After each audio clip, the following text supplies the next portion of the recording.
এই বসো। بسم الله الرحمن الرحيم والضحى والليل إذا سجى ما ودعك ربك وما قلى وللآخرة خير لك من الأولى ولسوف يعطيك ربك فترضى ألم يجدك يتيما فآوى ووجدك ضالا فهدى ووجدك عائلا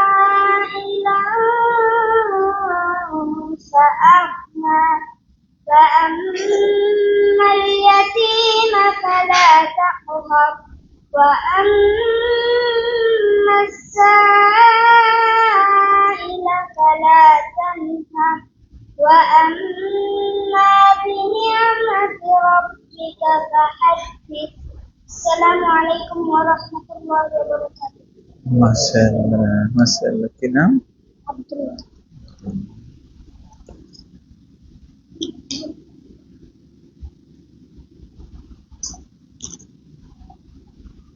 الحمد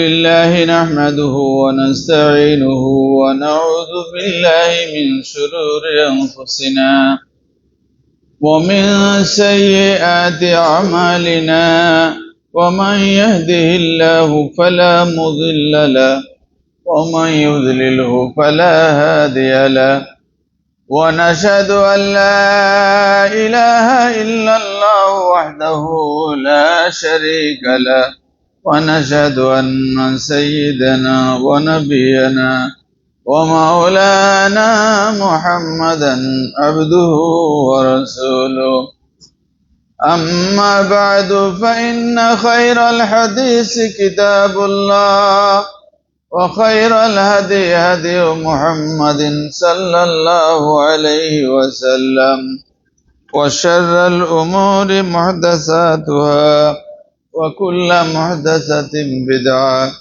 وكل بدعة ضلالة وكل ضلالة في النار فأعوذ بالله من الشيطان الرجيم بسم الله الرحمن الرحيم قل إن كنتم تحبون الله فاتبعوني يحببكم الله ويغفر لكم ذنوبكم والله غفور رحيم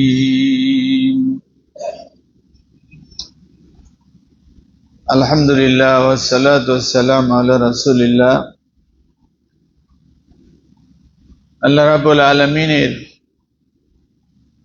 অগণিত সেফতসানা অগণিত শুকরিয়া কৃতজ্ঞতা যে মহান রাব্বুল আলামিন আমাদেরকে মাগরিবের নামাজের পরে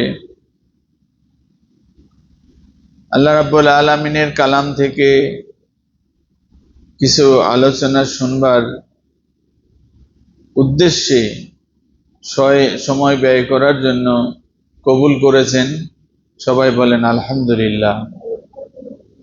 আখিরি নবী হযরত মুহাম্মদ মুস্তাফা আহমদ মুস্তাফা সাল্লাল্লাহু আলাইহি সাল্লামের উপর শত কোটি দরুদ ও সালাম বর্ষিত হোক। সবাই বলেন আল্লাহুম্মা আমিন। আল্লাহুম্মা সাল্লি আলাইহি আল্লাহুম্মা বারিক আলাইহি। আমাদের ছোট্ট বন্ধু আব্দুল্লাহ আমাদেরকে পবিত্র কোরআনের 30 পারার সূরা আদ-দুহা তেলাওয়াত করে শোনালেন। আমরা তার জন্য দোয়া করি পবিত্র কোরআন পুরাটা হাফেজ, আলেম এবং আমলদার আলেম যেন আল্লাহ করে। সবাই বলেন আল্লাহুম্মা আমিন।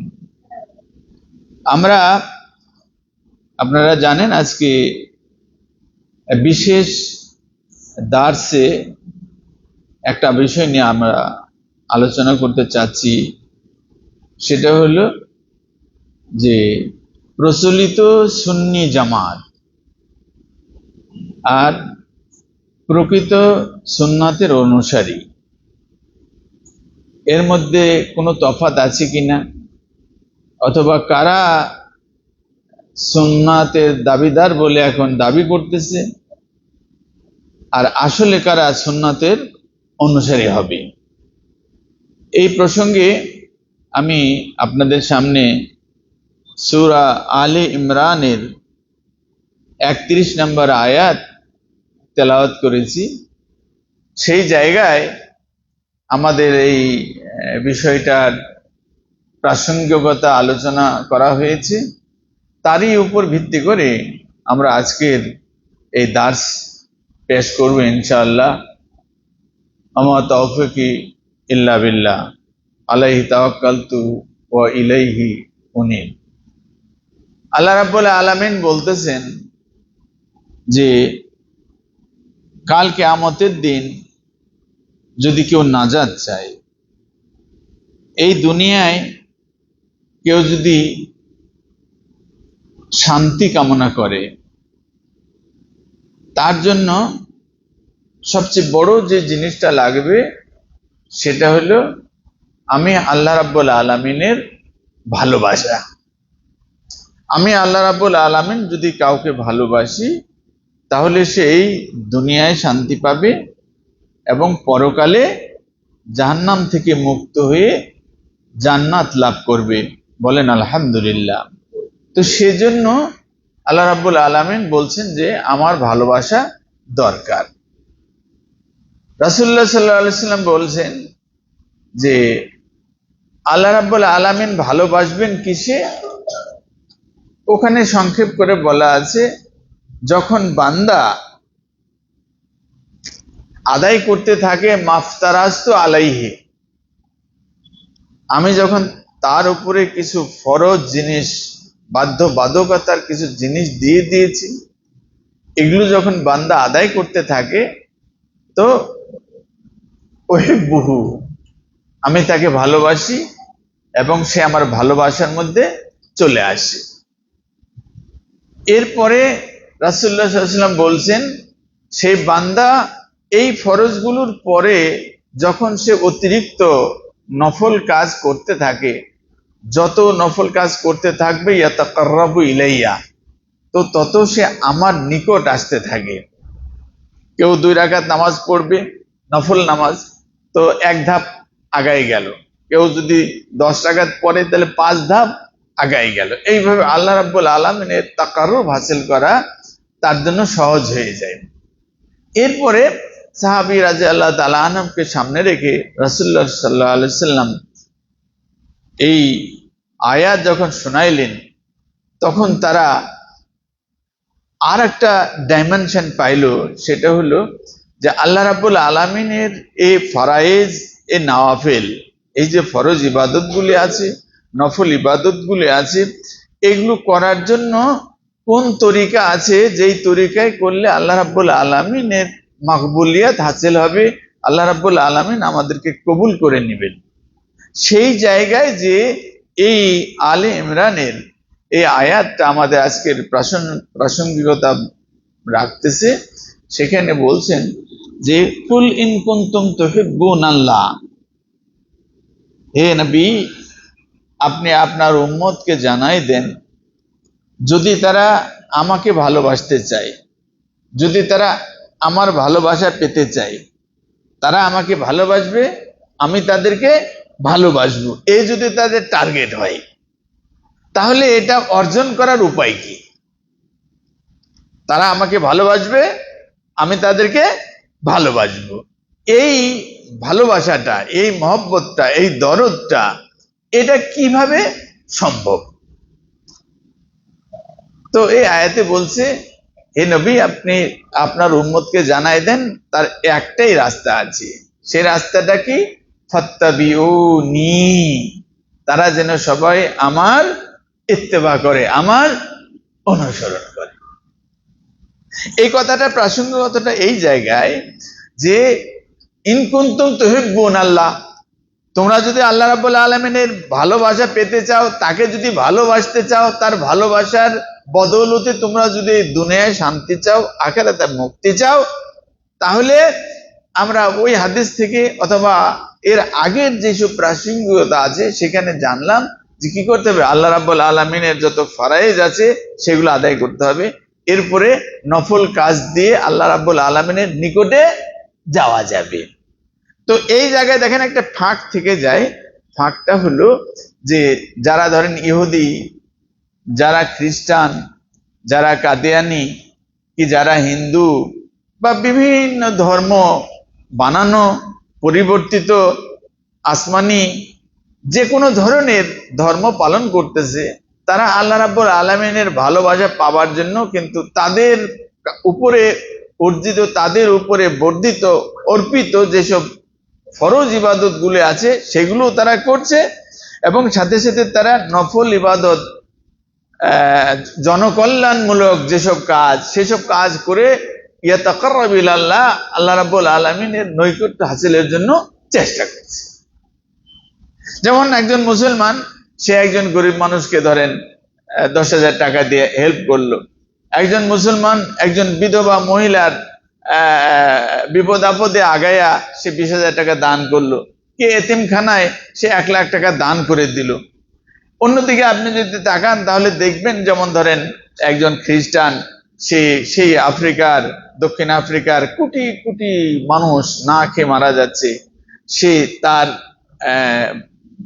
সম্পদের অর্ধেক ওই গরিব মানুষের জন্য দান করে দিয়ে দিচ্ছে, দান করে দিয়ে দিচ্ছে। হ্যাঁ, এই যে গাজায় আমরা দেখতে পাচ্ছি যে কি অবর্ণনীয় দুর্ভোগ ওই ফিলিস্তিন ভাই বোনদের উপরে অর্পিত হয়েছে, যে ক্ষুধার্ত অবস্থায় পেটে 7 দিন ধরে তার খাওয়া নাই, কারো 1 মাস ধরে খাওয়া নাই, হঠাৎ করে জানতে পারতেছে বা আকাশে দেখতে পাচ্ছে প্লেন থেকে একটা খানা ফেলবে, ও খানা ধরার জন্য দৌড়ায় ওখানে যাচ্ছে, কেউ ওই বস্তা উপর থেকে পড়তেছে, তার নিচে পড়ে ওখানে মৃত্যুবরণ করতেছে। আবার দেখতে পাচ্ছি যে ও যখন ধরতে আসছে তখন ওই পাশ থেকে আইডিএফ, ইসরায়েলের ফোর্সরা গুলি করে ওই ছোট ছোট মাসুম বাচ্চাদেরকে মেরে ফেলতেছে। কিন্তু সেখানে আমরা দেখতে পাচ্ছি যে এই বাচ্চাগুলোকে খাওয়ানোর জন্য আবার অন্যান্য দেশ থেকে, তারা মুসলমান না, তারাও কি করতেছে, সাহায্য পাঠাই দিতেছে। তো এগুলো যেমন ফরজ কাজ তেমনি নফল কাজ। ফরজ কাজ করে আল্লাহর মহব্বত হাসিল করবে, নফল কাজ করে কি করবে, আল্লাহ রাব্বুল আলামিনের নৈকট্য লাভ করবে। এরকম প্রশ্ন আপনাদের কাছে নিশ্চয়ই আসছে যে তাহলে মুসলমানরা দান করে যদি সওয়াব পায়, তাহলে একজন হিন্দু সেও তো কি করতেছে, গরিব মানুষরে দান করতেছে, জনকল্যাণমূলক সেবা করতেছে, হ্যাঁ, অভাব অনটনে দেশের উন্নয়নে কাজ করে যাচ্ছে, ধর্মীয় প্রতিষ্ঠান বানাই দিচ্ছে। বা আপনাদের এই মাদ্রাসা মসজিদ এগুলো তো অনেক সময় দেখা যায় কি বড় বড় হিন্দুরা বা অমুসলিমরা দান করে কিনা, অমুসলিমরাও দান করে এইসব প্রতিষ্ঠানে, তাহলে তারা সওয়াব পাবে কিনা? এই জায়গাটার প্রশ্নটা হলো এখানে যে ইন কুনতুম তুহিব্বুন আল্লাহ, তোমরা যদি আল্লাহ রাব্বুল আলামিনের ভালোবাসা পেতে চাও, তোমরা যদি আল্লাহ রাব্বুল আলামিনকে ভালোবাসতে চাও, তাহলে একটাই মাত্র রাস্তা, সেই রাস্তাটা হলো কি, ফাত্তাবিউনি, আমি নবী মুহাম্মদ রাসূলুল্লাহ সাল্লাল্লাহু আলাইহি সাল্লামকে ইত্তেবা করো। তাহলে এই ফরজ, এই নফল, এই অতিরিক্ত জনকল্যাণমূলক ভালো কাজ করলেই সে আল্লাহ রাব্বুল আলামিনের ভালোবাসা পেয়ে যাবে না। শর্ত হলো যে ভালোবাসা পেতে হলে রাসূলুল্লাহ সাল্লাল্লাহু আলাইহি সাল্লামের কি করতে হবে, ইত্তেবা করতে হবে। যদি কেউ এই কাজটা করে তখন আল্লাহ রাব্বুল আলামিন তাকে সিওরিটি দিচ্ছেন ইউহিব্বুকুমুল্লাহ, তাহলে আল্লাহ রাব্বুল আলামিন তোমাদেরকে ভালোবাসবেন, ওয়া ইয়াগফির লাকুম যুনুবাকুম, তোমাদের গুনাহ খাতা যদি থাকে তাহলে সেটাও আল্লাহ রাব্বুল আলামিন কি করবেন, মাফ করে দিবেন। আল্লাহু গফুরুর রহিম, তিনি বড়ই দয়াশীল, বড়ই ক্ষমাশীল। এই জায়গায় আমরা আজকে আলোচনা করব, সেটা হলো যে ফাত্তাবিউনি, আমার ইত্তেবা করে। এই ইত্তেবা করার যেই ক্রাইটেরিয়াটা, এইটাকে আরবি ভাষায় বলা হচ্ছে সুন্নাত। সুন্নাত মানে হলো যে একটা মানুষ যেই রাস্তায় হেঁটে গেছে, তার পিছে পিছে তার পদাঙ্ক অনুসরণ করে অন্য কেউ যদি চলে, তাহলে এটাকে বলা হয় সান্না, মানে সুন্নতের উপরে হেঁটে গেল। আর আরেকটা হলো যে একজন লোক এখান দিয়ে চলে গেছে, অন্য একটা লোক আবার এখান দিয়ে চলে গেল। ভালো করে খেয়াল করেন, একটা লোক এই রাস্তায় চলে গেছে, অন্য একটা লোকও এই রাস্তায় চলে গেল, কিন্তু সে ওই লোকটা গেছে তার পদাঙ্ক অনুসরণ করার উদ্দেশ্যেও যায়নি, অথবা করার জন্য চেষ্টা করেনি। এইটাকে কি বলা হবে না? সুন্নাত বলা হবে না। তাহলে একই রাস্তায় একটা লোক গেছে, যেই লোকের অনুসরণ করলে সুন্নাত হবে, সেই লোকের অনুসরণের উদ্দেশ্য নিয়ে যদি না যায়, অথবা সেই লোকের পদাঙ্ক পায়ের দাগ আছে এখানে, সেই দাগ দেখে দেখে যদি যাওয়ার চেষ্টা না করে, তাহলে এটা সুন্নাত না। সুন্নাত হলো যে একটা মানুষ যেই রাস্তায় যাবে, সেই রাস্তায় তার পদাঙ্ক অনুসরণ করেছে, যেইভাবে গেছে, যেই দিকে গেছে, যেই দিকে মোড় নিয়েছে, যেই দিকে কম ছোট ধাপ মেরেছে, যেই জায়গায় লাভ দিয়েছে, ঠিক এই পদাঙ্ক গুণ অনুসরণ করে যদি কেউ যায়, তাহলে এর নাম হলো সুন্নাত। তো এই সুন্নাত শব্দটা যখন আরবি ভাষায় আপনি ফরজ, ওয়াজিব এই রকম ইবাদতের সাথে মিলাবেন, তখন ওর একটা রূপ আলাদা। যে জোহরের 4 রাকাত হলো ফরজ, আগের 2 রাকাত 4 রাকাত হলো সুন্নত, কেমন বেতেরের নামাজ হলো ওয়াজিব। এইভাবে করে একটার নাম ফরজ, একটার নাম ওয়াজিব, আর একটার নাম সুন্নত। এটা ক্রাইটেরিয়া, মানে তার পজিশন অথবা মর্যাদা বোঝানোর জন্য নাম দেওয়া হলো। আবার যখন কোরআন আর সুন্নাত বলা হবে, তখন কোরআন হলো আল্লাহ রাব্বুল আলামিনের কিতাবের নাম, আর রাসূলুল্লাহ সাল্লাল্লাহু আলাইহি ওয়াসাল্লাম এই কিতাব অনুসরণ করতে যে যা কিছু বলেছেন, যা কিছু করেছেন, এইটুকের নাম হলো কি? সুন্নাত। তখন আলাদা হয়ে গেল। কিন্তু যখন রাসূলুল্লাহ সাল্লাল্লাহু আলাইহি ওয়াসাল্লাম তার জিন্দেগীর ইত্তেবা করার জন্য বলবেন, তখন এই সুন্নাতের মানে হবে উনি জিন্দেগিতে যা কিছু করেছেন, কোরআনের আয়াতের আমল করেছেন, তাও সুন্নত। কোরআনের আয়াতের ব্যাখ্যার উপর আমল করেছেন, তাও সুন্নত। কোরআনের আয়াত আমল করার জন্য বলেছেন, সুন্নত। কোরআনের আয়াতের উপরে কি ব্যাখ্যা হবে, কি সওয়াব হবে, কি ফাজাইল হবে, এগুলো বলেছেন, সেটার উপরে আমল করবে, সেটাও সুন্নত। করলে চলবে, না করলে চলবে বলেছেন, সেটার নাম হলো আমাদের নরমালি আমরা জানি মুবাহ কাজ, অনুমোদিত কাজ, জায়েজ কাজ। কিন্তু রাসূলুল্লাহ সাল্লাল্লাহু আলাইহি ওয়াসাল্লামের অনুসরণের ক্ষেত্রে যখন আপনি যাবেন, তখন এই জায়েজ কাজ এটাও সুন্নত, যেটা ওয়াজিব সেটাও সুন্নত, যেটা সুন্নত নফল সেটাও সুন্নত, আবার যেটা ফরজ সেটাও সুন্নত হয়ে গেল। তাহলে জোহরের নামাজ 4 রাকাত যদি আপনি পড়েন, তাহলে এটা হলো কি? সুন্নত। কেউ যদি 5 রাকাত পড়ে, সুন্নাত হলো না। 3 রাকাত পড়ে, সুন্নাত হলো না। তাহলে ফরজ সেটাও এক সময় কি নামে চলে আসে? সুন্নত নামে চলে আসে। তো এই জায়গাটায় আপনারা জানেন যে রাসূলুল্লাহ সাল্লাল্লাহু আলাইহি ওয়াসাল্লাম এক জায়গায় আমাদেরকে বললেন, আবু দাউদের সহিহ হাদিস 4607 নম্বর সিরিয়াল একটা হাদিস আছে।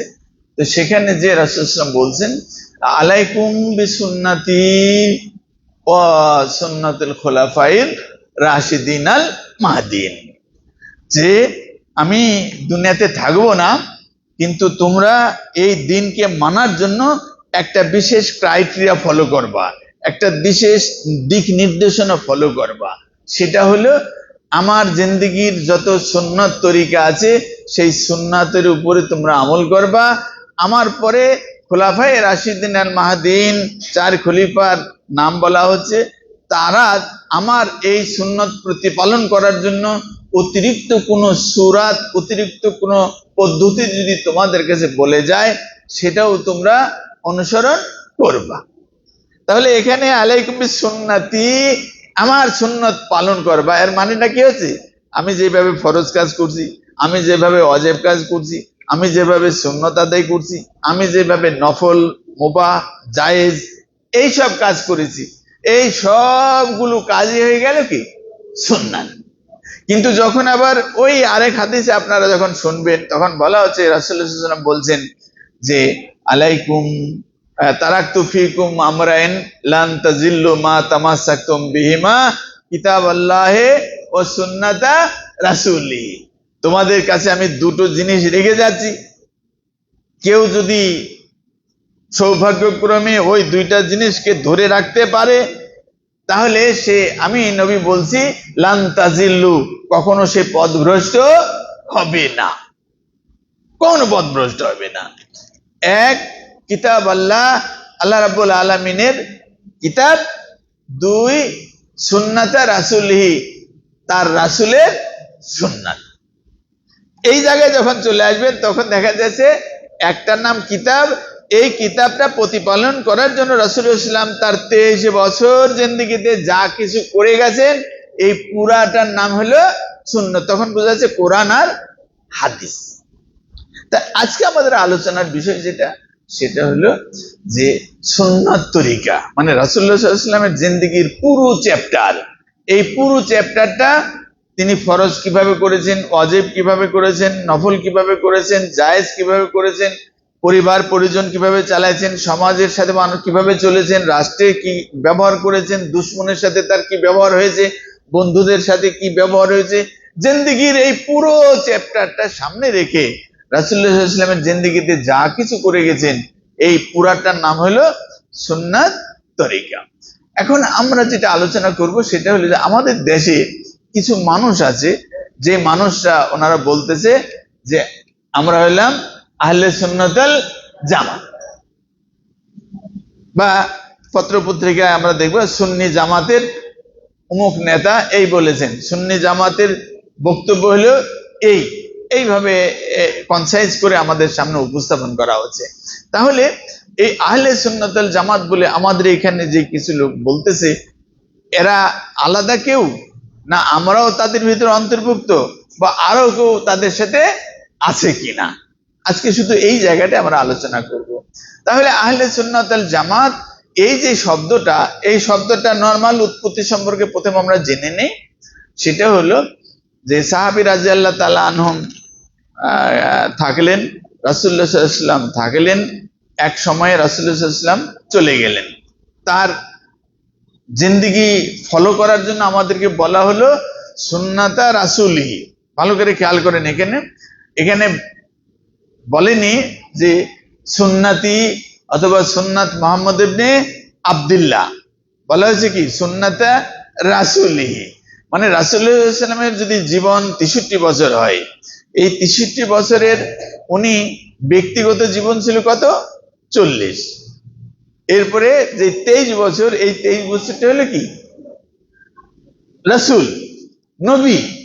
তাহলে আমাদের জন্য ওয়াজিব করে গেলেন যে তোমরা যদি আমার ইত্তেবা করতে চাও, আমার অনুসরণ করতে চাও, যে অনুসরণ করে তুমি আল্লাহ রাব্বুল আলামিনের ভালোবাসা পেতে পারো, সেটা কোনটা? সেটা হলো সুন্নাতা রাসূলিহি, আল্লাহ রাব্বুল আলামিনের রাসূলের সুন্নাত। তাহলে রাসূলুল্লাহ সাল্লাল্লাহু আলাইহি ওয়াসাল্লাম 63 বছরে অনেক কিছু করেছেন। যেমন এই 40 বছর পর্যন্ত ওনার জিন্দেগিতে অনেক ঘটনা ঘটে গেছে কিনা, অনেক ঘটনা ঘটে গেছে।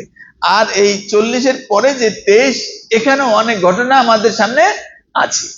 এখন এই যে 40 থেকে আগের এই যে পর্বটা, এই পর্বটা আমাদের জন্য কি ওয়াজিব না। তারাকতু ফিকুম আমরা দুইটা জিনিস রেখে গেলাম, একটা কিতাব আল্লাহর কিতাব, আরেকটা হলো রাসূলের সুন্নাত। তাহলে উনি যখন রাসূল হয়েছেন, এই রাসূলের যে পর্বটা, এই চ্যাপ্টারটা পুরাটা আমাদের জন্য কি সুন্নাত।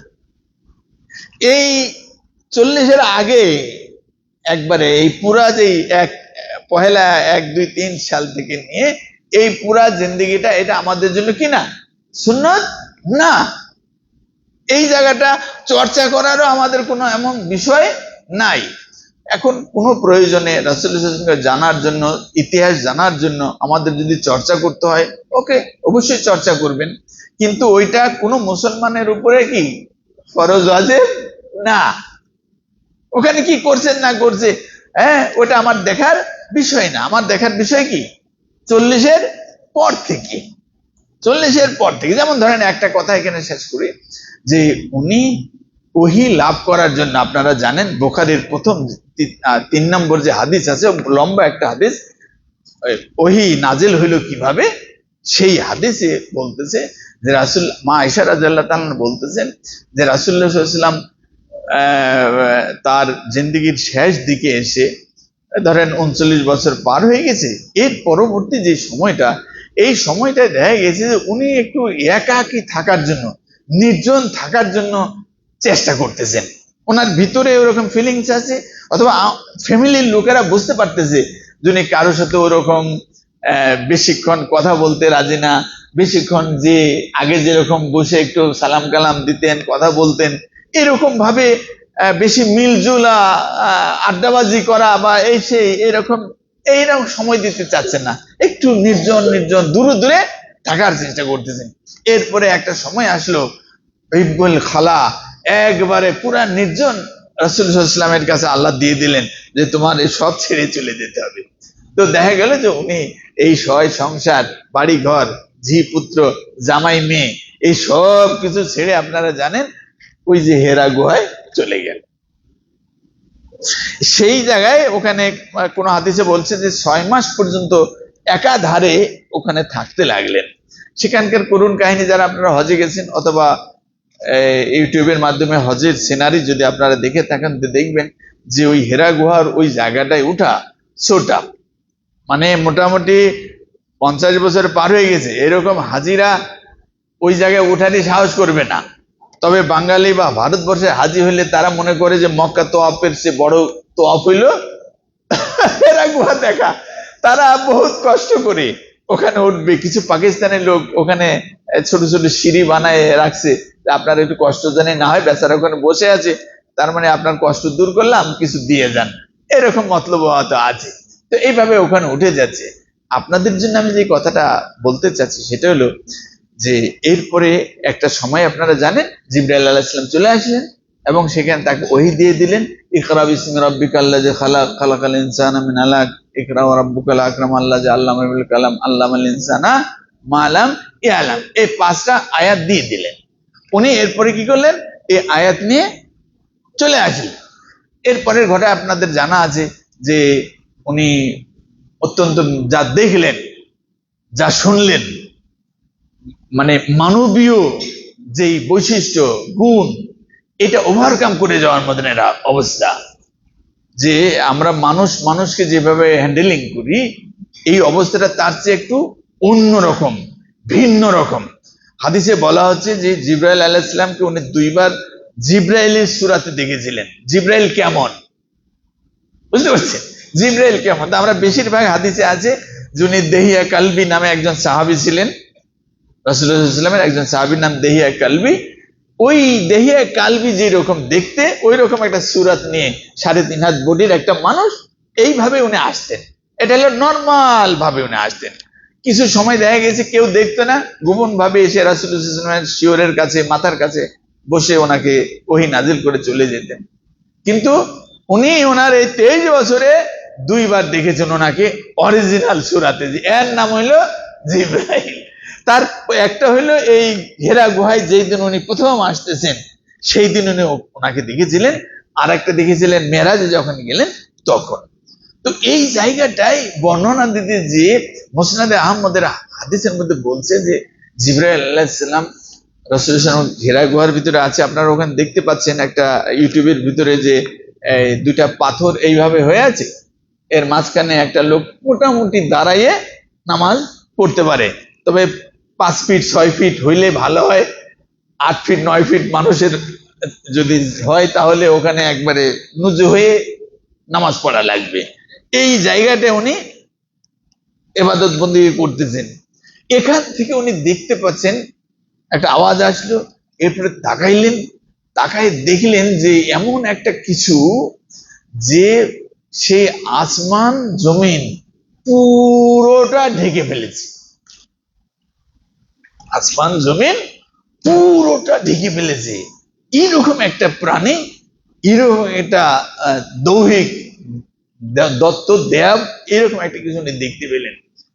এরপরে আস্তে আস্তে আস্তে আস্তে সেটা ছোট হইতে লাগলো, আকৃতি কমাইতে লাগলো, কমাইতে কমাইতে কমাইতে কমাইতে একবারে সেই হেরা গুহায় একটা সূরাত নিয়ে উনি চলে আসলেন।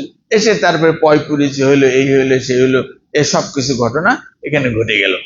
আমি আপনাদেরকে যেটা বলতে চাচ্ছি সেটা হলো, রাসূলুল্লাহ সাল্লাল্লাহু আলাইহি ওয়াসাল্লামের জিন্দেগি আপনারা মোটামুটি জানেন, পড়েছেন, আমরাও পড়েছি। আপনাদের কাছে আমার প্রশ্ন হইল যে রাসূলুল্লাহ সাল্লাল্লাহু আলাইহি ওয়াসাল্লাম এই ওহী লাভের জন্য হেরা গুহায় ধরেন 1 বছর ধরে তপস্যা করলেন, 1 বছর ধরে ওখানে থাকলেন, খাইলেন। ওখানে মা খাদিজা রাদিয়াল্লাহু তাআলা আনহা কি কষ্ট করে একদিন পর পর 2 দিন পর পর ওনাকে খাবার সংগ্রহ করে দিয়ে আসতেন। ওগুলো উনি রুটি ছাতু ওইগুলো খেয়ে খেয়ে থাকতেন, আবার যেতেন, এইরকম। এখন প্রশ্ন যেটা সেটা হলো যে রাসূলুল্লাহ সাল্লাল্লাহু আলাইহি ওয়াসাল্লাম ওহী লাভের জন্য 1 বছর ধরে গর্তে থাকলেন, আর গুহায় লুকায় থাকলেন। তা আমরা এই ওহীর জ্ঞান লাভের জন্য 6 মাস 1 বছর গর্তের মধ্যে লুকায় থাকবো কি না? বুঝতে পারছেন কিনা বিষয়টা? রাসূলুল্লাহ সাল্লাল্লাহু আলাইহি ওয়াসাল্লাম ওনার কাছে জিবরাইল আলাইহিস সালাম আসলেন, এর আগের প্রেক্ষাপটটা কি, যে 1 বছর ধরে বাড়ি ঘর ছেড়ে, ছয় সংসার ছেড়ে, আয় উন্নতি ছেড়ে, কাজকর্ম ছেড়ে, সব কিছু ত্যাগ করে ওই গুহায় যে খেয়ে না খেয়ে পড়ে থাকলেন। ওনার স্ত্রী বা ওনার আত্মীয় স্বজন যদি কিছু দিয়ে আসছে খাইলেন, না দিয়ে আসছে না খাবেন। উনি আর ওখান থেকে কি আসেন নাই, বাড়িতে ফিরে আসেন নাই। তাহলে আমরা এখন আল্লাহ রাব্বুল আলামিনকে পাওয়ার জন্য এইরকম বাড়ি ঘর, সয় সংসার, আত্মীয় স্বজন, ছেলে মেয়ে, নাতি নাতকুর, জামাই বউ সব কিছু ছেড়ে এই সালনার বনের ভিতরে অথবা সিলেটের সেই জঙ্গলের ভিতরে আমরা চলে যাব কিনা? কারণ রাসূলুল্লাহ সাল্লাল্লাহু আলাইহি ওয়াসাল্লাম নিজেও কি করেছেন, আল্লাহকে পাওয়ার জন্য ওই হেরা গুহার ভিতরে নির্জনে ইবাদত বন্দেগী করেছেন। তাহলে আমাদের জন্য সুন্নত কিনা? প্রশ্ন হলো এইটা। তো যদি উনি বলতেন যে তারাকতু ফিকুম আমরাইন লান তাজিলু মা তামাসসাকতুম বিহিমা, 1 কিতাব আল্লাহ, 2 সুন্নতি, আমার সুন্নাত, তাহলে আপনি মনে করতে পারতেন যে তাহলে ওনার পুরা 63 বছরে আমার জন্য কি অনুসরণীয় জিন্দেগি। তা না হয়ে উনি বললেন কি সুন্নাতা রাসূলি। দেখেন ব্যাপারটা একটা শব্দের হেরফেরে কি অর্থ হয়ে যাচ্ছে। উনি বললেন যে না, ওই কিতাবুল্লাহ তোমাদের জন্য ফরজ অনুসরণ করা, আর উনার রাসূলের যে জিন্দেগি, এই জিন্দেগিটুকু তোমার অনুসরণ করা তোমাদের উপরে ফরজ। এই যে আমরা রাসূলকে দেখলাম যে উনি এখানে 1 বছর ধরে খেয়ে না খেয়ে গুহার ভিতরে অবস্থান করে তারপরে কি পেলেন, ওহী পাইলেন, ভালো কথা। কিন্তু এখান থেকে জিবরাইল যখন বলল যে ইকরা বিসমি রাব্বিকাল্লাযী খালাকাল ইনসানা মিন আলাক, এ নিয়ে আপনার কি করতে হবে, মানুষের দ্বারে দ্বারে চলে যেতে হবে। এরপরে রাসূলুল্লাহ সাল্লাল্লাহু আলাইহি ওয়াসাল্লাম কি করলেন, উনি এখান থেকে যে বেরিয়ে গেলেন, আর আসছিলেন কিনা? আর আসেন নাই। এই পুরা 23 বছর কোথায় কাটলো? এর বাইরে। তাহলে রাসূলুল্লাহ সাল্লাল্লাহু আলাইহি ওয়াসাল্লামের অনুসরণ করতে হলে আমাদের কোথায় থেকে করতে হয়? যেখান থেকে ইকরা শুরু হয়েছে, এই ইকরা থেকে উনি রাসূল, ইকরার পর থেকে ওনার জিন্দেগি যদি আপনি দেখেন যে না, উনি ইকরার পরে ওনার নবুয়তের 10 বছরের মাথায় কি 12 বছরের মাথায় উনি মনে করলেন যে আমি তো ওই হেরা গুহা গেছি বলেই ওহী পাইছিলাম, আমার ওই পুরান জায়গায় তো একটু যাওয়ার দরকার। উনি যদি ওনার 10 বছর 12 বছর 15 বছরের সময়ে একবার যাইয়া থাকে, আপনিও যাইয়েন। কিন্তু যদি উনি না যেয়ে থাকে, তাহলে বোঝা গেল কি যে রাসূলের ওইটা সুন্নতের মধ্যে না, ওইটা হলো কি ওনার ব্যক্তিগত জীবনের সুন্নতের মধ্যে পড়েছে, ব্যক্তিগত জীবনের সুন্নতের অনুসরণ। তাহলে আমাদের দেশে যে আহলে সুন্নাতুল জামাত যে বলা হচ্ছে এর মানেটা কি? আহলে সুন্নাতুল জামাত, যেমন আপনাদের অনেক নাম বলেন আপনারা আহলে হাদিস, আবার পাশাপাশি আরেকজন বলতেছে আমরা আহলে কোরআন। এর মানে কি? আহল মানে হলো এমনি নরমালি পরিবারকে বলা হয়, আর আরবি ভাষায় আহল শব্দটার আরেকটা মানে হলো তরিকা অনুসরণ করা, পথ অবলম্বন করা, যাকে আপনি বাংলায় বলতে পারেন পন্থী। তাহলে আহলে হাদিস মানে কি? হাদিস পন্থী। তাহলে আহলে সুন্নাতুল জামাত মানে সুন্নাত ও জামাত পন্থী, সুন্নাত ও জামাত পন্থী। সুন্নাত কাকে বলা হয়? এখানে সুন্নাত মানে হলো মা সান্নান নবী সাল্লাল্লাহু আলাইহি সাল্লাম, রাসূলুল্লাহ সাল্লাল্লাহু আলাইহি সাল্লাম তার জিন্দেগিতে যে সুন্নাত চালু করে গেছেন সেই সুন্নাত পন্থী, অল জামাত এবং জামাত পন্থী। জামাত মানে কি? আল জামাআতু জামাআতু সাহাবা, যে সাহাবী রাদিয়াল্লাহু তাআলা আনহুম সবাই মিলে রাসূলুল্লাহ সাল্লাল্লাহু আলাইহি সাল্লামের এই সুন্নাতটা যেইভাবে আমল করছে আমরা সেইভাবে আমল করব, এটার নাম হলো জামাত। সাহাবীদের যে জামাতটা ছিল এই পুরা জামাত সবাই মিলে যে কাজটা করছে, এর ভিতরে দুই একজন ধরেন অন্যরকম কাজ করেছে, দুই একজন অন্যরকম কাজ করেছে, এটা কি না? সুন্নাত না, মানে জামাতে হইল না। জামাত মানে ঐক্যবদ্ধ ভাবে সবাই যে কাজটা করছে। যেমন ধরেন মদিনার মসজিদে নামাজ হচ্ছে, মদিনার মসজিদে সাহাবী বেশি ছিল, এখন এর মদিনার মসজিদে ধরেন কথার কথা আপনারা ধরে নেন যে রাসূলুল্লাহ চলে গেলেন, তখন 1000 জন মুসল্লি মদিনার মসজিদে নামাজ পড়তেছে। তো 1000 জন মুসল্লি, বুখারীতে হাদিসে আসছে যে এই সকল মুসল্লিরা যখন নামাজ পড়ে, নামাজের ভিতরে যখন রুকুতে যায় তখন তারা কি করে? এই দুই হাত রাফলাদিনী করলো, করার পরে এই দুই হাত দিয়ে হাঁটু ধরে উপর হয়, এর নাম হলো রুকু। ঠিক আছে? রাফলাদিনী করলো, করার পরে কি করলো? দুই হাত দিয়ে হাঁটু ধরে উপর হলো, এর নাম হলো কি? রুকু। কিন্তু এই 1000 সাহাবীর ভিতরে একজন সাহাবীকে দেখা যাচ্ছে উনি রাফলাদিনী করলেন, করার পরে দুই হাতে দুই হাঁটু না ধরে দুই হাত দুই হাতের সাথে মিলিয়ে দিয়ে দুই হাঁটুর মাঝখান দিয়ে ঢুকাই দিলেন। ভালো করে খেয়াল করেন, বুখারীর হাদিস। একজন সাহাবী উনি রুকু দিচ্ছেন, দুই হাত রাফলাদিনী করলেন, করার পরে দুই হাত মিলাই দিলেন, মিলাই দেওয়ার পরে দুই হাতটা দুই হাঁটুর মাঝখান দিয়ে ঢুকাই দিয়ে উপর হইলেন, ইনিও রুকু করলেন। বুঝতে পারছেন কিনা বিষয়টা? তাহলে রাসূলুল্লাহ সাল্লাল্লাহু আলাইহি ওয়াসাল্লামের যে সাহাবীরা, এই সাহাবীরা সবাই মিলে একটা কাজ করতেছে, আর একজন দুইজন মিলে তারাও কি করতেছে? কাজ করতেছে। এখন আমরা কোন পন্থী হব? তো বলছে যে সকল সাহাবী মিলে যেই কাজটা করতেছে আমরা হইলাম সেই দলে। দুই একজন সাহাবী এদিক ওদিক করে থাকতে পারে, আমরা তাইলে ওটা অনুসরণ করব না কেন? বলছে যেহেতু উনি এক্সেপশন একটা কিছু করতেছে, নিশ্চয়ই এখানে কোনো ব্যাপার আছে, হয় উনি অনুমতি নিয়ে নিছে, আর না হলে উনি জানেনই না যে ঘটনা এইভাবে ঘটে গেছে, অথবা উনি নিজে নিজে মনে করছে যে না এটা এইভাবে করলেও চলবে। যেহেতু উনি ওহির মাঝে আছে এরকম উনি মনে করতে পারে।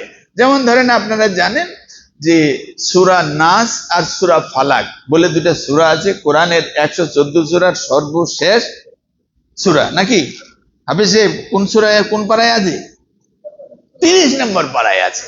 তাহলে 30 নম্বর পারায় আছে সূরা নাস, সূরা ফালাক।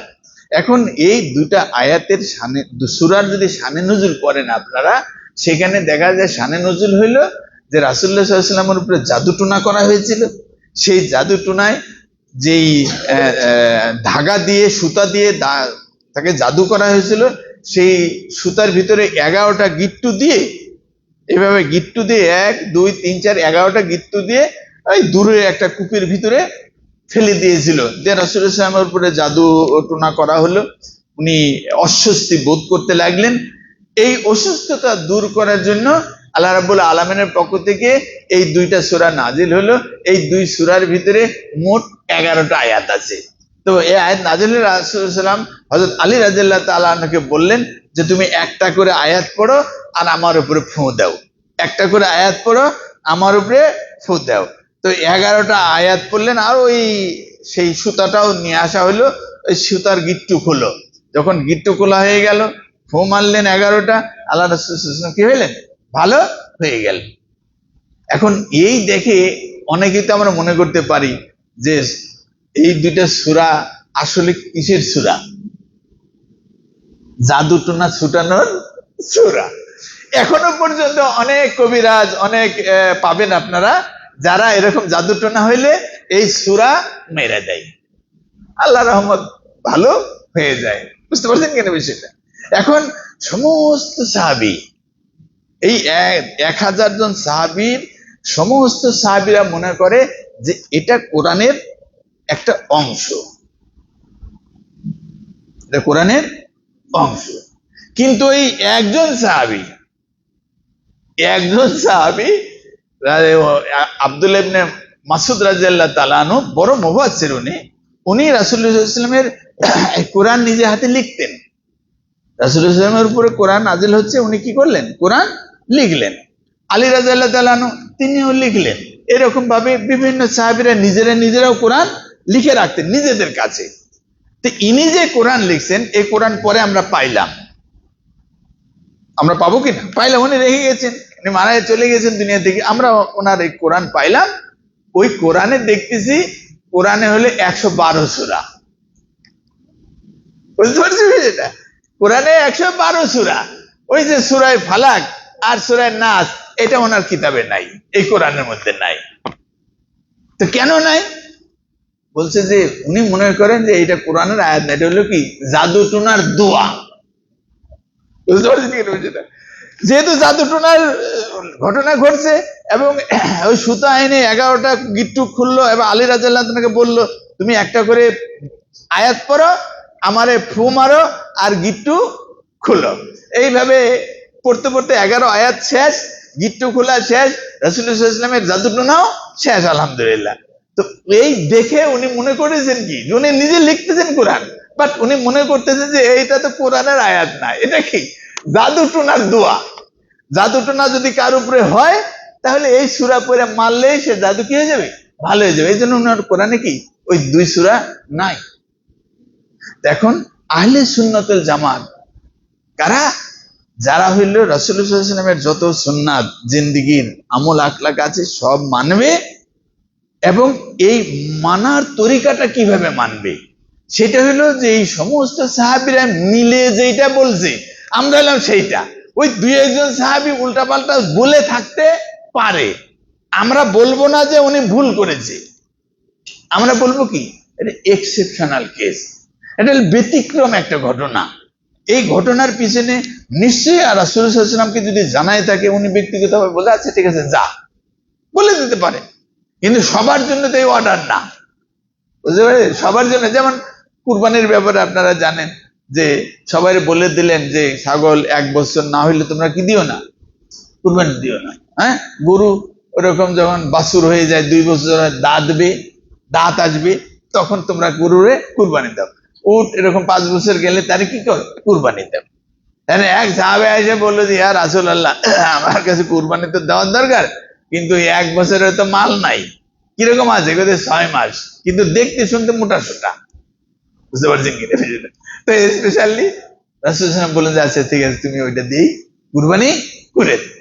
তাহলে আমাদের দুনিয়ার সমস্ত উম্মতের জন্য 1 বছর, আবার হাদিসের মধ্যে পাওয়া যাচ্ছে কি 6 মাসও আছে। তাহলে এই যে 6 মাস এটা কি এক্সেপশনাল কেস।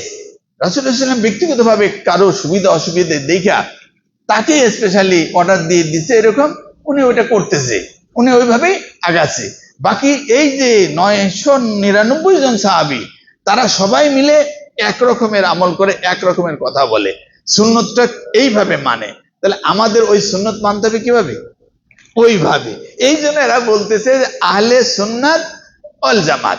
এখন আপনারা এই সব 12 নম্বরের অথবা বাংলাদেশের মানুষ যদি ওই 2 সূরা বাদ দিয়ে দেন, আপনারা বলবেন আমাদের বুখারী শরীফের হাদিসে আছে যে আব্দুল্লাহ ইবনে মাসউদ রাদিয়াল্লাহু তাআলা রাসূলুল্লাহ সাল্লাল্লাহু আলাইহি ওয়াসাল্লামের সামনে কোরআন লিখতো, ওনার কোরআনে এই সূরা 2টা নাই, আমরা ওই সূরা দিয়ে আর নামাজ পড়বো না। দলিল কি? দলিল বুখারীর হাদিস, সাহাবী নিজে আমল করে গেছে। বুঝতে পারছেন কি বিষয়টা? তো এইটা হলে কি হবে? এইটা হলে বিভেদ সৃষ্টি হয়ে যাবে। এই জন্য যারা এই 1-2 জনকে সামনে রেখে ফেরকাবন্দি হওয়ার জন্য চেষ্টা করলো, সেই সময়ে সমস্ত উলামারা মিলে এই সিদ্ধান্ত নিল যে আমরা রাসূলুল্লাহ সাল্লাল্লাহু আলাইহি ওয়াসাল্লামের সুন্নাত মানব। এই সুন্নত মানতে যে সমস্ত সাহাবীরা যেইভাবে মানছে সেই তরিকায় থাকবো। এই জন্য এদের নাম হইল 2টা মিলে, আহলে সুন্নাত ওয়াল জামাত। আহলে সুন্নাত ওয়াল জামাত। কিন্তু সাহাবীদের সময়ে, তাবিঈদের সময়ে ওই একজনের ফতোয়া নিয়ে দৌড়াদৌড়ি করে না কেউ, যার জন্য ওই সময় নামেরও দরকার হয় নাই। ঠিক আছে জিনিসটা? এই জন্য নামটা পরবর্তী সময়ে এসে এইটা প্রায় 100 হিজরির মাথায় যে এই নামের আবির্ভাব হয়, নাম বাজারে ছড়াইতে থাকে, গুরুত্ব পায়, এইভাবে আমরা চলে আসছি। এর বাইরে আমাদের 73 ফেরকার কথা বলা আছে, আপনারা জানেন। সেই 73 ফেরকার সব ফেরকা জাহান্নামে যাবে, একটা ফেরকা জান্নাতে যাবে। তার নাম আহলে সুন্নাত ওয়াল জামাত হবে না কি হবে সেটা না বলে রাসূলুল্লাহ সাল্লাল্লাহু আলাইহি ওয়াসাল্লাম বলেন হিয়াল জামাআতু, সেটা হলো সবাই মিলে যেই জায়গায় থাকবে, তোমরাও যদি সেই জায়গায় থাকো তাহলে তোমাদের জন্য সে নাজাতের ইনশাআল্লাহ ব্যবস্থা হইতে পারে। তো এই জন্য আহলে সুন্নাত ওয়াল জামাত হয়ে গেল। তাহলে এখন দেখা গেল যে একদিকে শিয়া, একদিকে মুরজিয়া, এদিকে খারিজি, মুসলমানদের মধ্যে 73 ফেরকা। এখন গুনলে আপনি 373 আরো পেয়ে যাবেন, আরো হাজারো ফেরকা হয়ে গেছে। এই এত ফেরকার ভিতরে নাজি ফেরকা মুক্তি পাবে একটা দল, তার নাম আহলে সুন্নাত ওয়াল জামাত। এটা চলতে লাগলো। তো এই সারা আপনি সৌদিতে যান, মিশরে যান, ইরানে যান, ইরাকে যান, বাংলাদেশে আসেন, ভারতে আসেন, পাকিস্তানে আসেন, সব জায়গায় আহলে সুন্নাত ওয়াল জামাত আছে। কিন্তু তার পাশাপাশি অন্যান্য ফেরকাগুলো আছে। আর আমাদের দেশের আঙ্গিকে আমরা কথা শেষ করব, সেটা হলো যে আহলে সুন্নাত ওয়াল জামাত এখন আমাদের দেশে যে সুন্নি আছে, গরম সুন্নি যাদেরকে বলা হচ্ছে, এরা বলতেছে আমরা আহলে সুন্নাত ওয়াল জামাত। যারা এই এই জিনিস মানে না, তারা আহলে সুন্নাত ওয়াল জামাতের দাবি করতে পারবে না। বিষয়টা হচ্ছে এই জায়গায় যে 92 হিজরিতে রাসূলুল্লাহ সাল্লাল্লাহু আলাইহি ওয়াসাল্লাম দুনিয়া থেকে চলে যাওয়ার 82 বছর পরে আমাদের এই ভারতবর্ষে ইসলামের শাসক হয়ে মোহাম্মদ বিন কাসেম এই পাকিস্তান, ভারত কিছু অংশ জয় করে নেয় 92 হিজরিতে, মানে রাসূলুল্লাহ চলে যাওয়ার 82 বছরের মাথায়। ইংরেজিতে সেটা 711 খ্রিস্টাব্দ ছিল। এই থেকে শুরু হলো ইসলামের জয়গান। তো এই 700 থেকে শুরু হয়ে একবারে 1857 পর্যন্ত, 1857 খ্রিস্টাব্দ পর্যন্ত ইসলামের টানা এই শাসন ব্যবস্থা এই ভারতবর্ষে কায়েম ছিল। বাহাদুর শাহ, সর্বশেষ সম্রাট বাহাদুর শাহ এই মিয়ানমারে নির্বাসিত হলেন। ওখানে উনি মারা গেছেন 1857 সালে। ইনি মারা যাওয়ার পরে ব্রিটিশরা একবারে পুরা ভারতবর্ষ তাদের হাতে চলে গেল। যদিও ব্রিটিশরা আপনারা জানেন যে 1757-তে পলাশির যুদ্ধে সিরাজউদ্দৌলাকে পরাজিত করে এরা দখল করেছিল, কিন্তু পুরা ভারত ওদের হাতে তখনও যায় নাই। যাইতে যাইতে যাইতে যাইতে এই সময় আরো মুসলিম শাসক ছিল, তাদেরকে বিতাড়িত করতে করতে আরো 100 বছর লেগে যায়। এই টানা 711, এখান থেকে 1857, যদি আপনি আসেন তাহলে 1100 বছর মুসলমানরা এই দেশ কি করেছে, রাজত্ব করেছে। দেখবার বিষয় হলো যে 711 এখান থেকে নিয়ে মাঝখানে এই 4 বছরের মাথায় এই সেনাপতি মোহাম্মদ বিন কাসেম একে ওই উমাইয়া খলিফারা, আব্বাসীরা, তারা সেই সিরিয়ায় তাদের রাজধানী ছিল, একে ডেকে নিয়ে গেল এবং একটা অভিযোগের কারণে ওকে ওখানে জেলবন্দি করলো, এই করলো সেই করলো। পরে ওনার এই রাজত্বটা কিভাবে চলেছে ওই দেশ থেকে আর কোনো রাজা বাদশাহ কে কে আসছে কি আসছে এরকম কোনো তেমন খবর আমাদের কাছে নাই। কিন্তু উনি এসে 4 বছর শাসন করেছেন, মুসলমান হয়েছে, এই মুসলমান তার হাওয়া হয়ে যায় নাই। বুঝতে পারছেন কিনা ঘটনাটা? এ চলতে লাগলো, চলতে চলতে 700 থেকে নিয়ে 1200 এই জায়গায় যখন আসলো, 1206 জহিরুদ্দিন বাবর এই ভারতবর্ষ দিল্লি জয় করলো। তাহলে 700 থেকে 12, এই যে 500 বছর। এই 500 বছর কেমন ছিল এই এলাকাটা? জহিরুদ্দিন বাবরের পর থেকে নিয়ে 1800 পর্যন্ত, 1200 থেকে 1800 মানে 600 বছর এই বিভিন্ন গোত্র এই দেশ শাসন করেছে। মুঘলরা, পাঠানরা, এরা ওরা শাসন করে গেছে। এখন এই জহিরুদ্দিন বাবর থেকে নিয়ে এই পুরা এলাকাটা 600 বছর, আর এদিকে হলো আপনার 500 বছর। এই 500 বছরের ইতিহাসে দেখা যাচ্ছে যে এই সময়ে যারা ইতিহাস লিখেছে তারা বলতেছে যে এই এলাকায় আমি হানাফিও দেখেছি, শাফিও দেখেছি, তবে বেশিরভাগ এলাকা আসহাবুল হাদিস, আহলে হাদিস পন্থী এরকম লোকও দেখেছি। শামসুদ্দিন মাকদিসির আহসান ও তাকাসিম বড় বই আছে, সেখানে একবারে ডিটেলস বর্ণনা আছে কোন এলাকায় কি নাম, ভারতে কে ছিল, পাকিস্তানে কে ছিল, বাংলাদেশে কে ছিল, কোন আলেম তা দেখা হয়েছে, কে শাফি, কে আন্দবী, কে আহলে হাদিস, এসব নাম দেওয়া আছে। পরে যে ঘটনাটা ঘটলো সেটা হলো বাবর থেকে নিয়ে এই শেষ পর্যন্ত বাহাদুর শাহ, এই পিরিয়ডটাই আপনাদের একটু খেয়াল করার জন্য বলছি। সেটা হইলো এই জহিরুদ্দিন বাবর থেকে শুরু করে এর আগের 300 বছরের মাথায় আইবেক, কুতুবউদ্দিন আইবেকের নাম শুনেছেন, দিল্লিতে কুতুব মিনার আছে। এই জহিরুদ্দিন বাবরের 150-200 বছর আগের ঘটনা। এখান থেকে শুরু করে এই এরা সবাই আফগানিস্তানের গজনবী যে সালতানাত, এই গজনবীর সালতানাতের অধীনে এখান থেকে এসে ভারতবর্ষ তারা জয় করেছে। এরা সবাই ছিল দাস, এদের মামলুক শাসন বলা হয়, দাসদের শাসন ব্যবস্থায়। কুতুবউদ্দিন আইবেক সে দাস ছিল, পরে সেনাবাহিনীতে যোগদান করে, ওই সেনাবাহিনী এসে দেশ জয় করে, বলছে তাহলে তুই আর আসার দরকার নেই, ওই দেশ তোরে দিয়ে দিলাম, তুই এবার শাসন কর। ছিল কি দাস, হইল সেনাপতি, এখন কি রাষ্ট্রপতি। এইভাবে শুরু হয়ে গেল। এই প্রায় 800-900 বছর পর্যন্ত দেশটা যে চললো এই এদের হাতে। এখন এরা তাহলে আসছে কই থেকে বুঝলেন? ভালো করে খেয়াল করেন। ইরান হয়ে, ইরাক হয়ে, আফগানিস্তান হয়ে, আজারবাইজান হয়ে, উজবেকিস্তান হয়ে, এই পুরা দক্ষিণ ভারত সহ রাশিয়ার এই কোনা দিয়ে ভারতবর্ষে ঢুকেছে।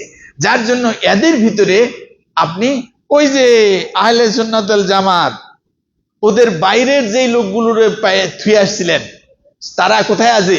সিরিয়ায়, ইরানে, ইরাকে, আজারবাইজানে, আফগানিস্তানে।